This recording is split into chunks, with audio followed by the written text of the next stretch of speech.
The refugee crisis in Europe is deepening every day. At least 9,000 people land on Europe's beaches. Welcome back to Newsmax Prime. I'm Rick Blackwell in for J.D. Hayworth. The constant flow of refugees poses serious challenges for Europe, and the commotion has left many world leaders struggling to find a way to fix the problem. Well, for more, we welcome former Hungarian Ambassador Andras Simonyi, who's also the managing director of the Center for Transatlantic Relations and the School of Advanced International Studies. Also joining us, Jillian Melchior, the Thomas L. Rhodes Fellow at the Franklin Center, who just came back from a month-long trip to Eastern Europe and wrote about it for the National Review. Welcome to you both. And Jillian, let's talk to you first. What was that experience like on the ground? I imagine it's a whole range of emotions, from like heartbreak to hope. Tell us about the experience. Yeah, certainly. I mean, it is overwhelming to see such a major population shift happening right before your eyes. I mean, we're talking about the biggest mass migration since World War II that Europe has seen. And on one hand, what struck me is there's just this instant urge to feel compassion to help these people. It is a lot of men, also a lot of women and children in their company. But by the same token, talking to the Hungarian officials in particular, you see why this is such a problem for Europe. Well, let's get into that a little bit, Andras. In Germany, we've been hearing a lot about how they're handling the refugees. Initially, there was a lot of hope and optimism. It seems like there's some pushback now by the residents. Just tell us how Germans and in particular Europeans right now are feeling about the refugees. You know, let me just say that compassion is not strategy. I think there needs to be more very clear action, and it's got to be a common European action. So what specifically then would you recommend for Europeans to come together to try to handle this crisis? I think first of all, I do believe that the protection of Europe's border is very important, and I do believe that a more firm a distinction between migrants and refugees should be put in place.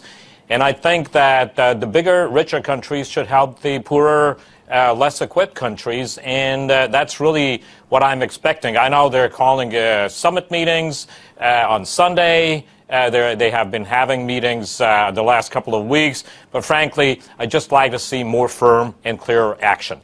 Well, Jillian, what are your thoughts about security, making sure that the residents of these countries are safe, but also trying to do the compassionate thing here? Yeah, I mean, these are two dynamics that are very much in tension right now.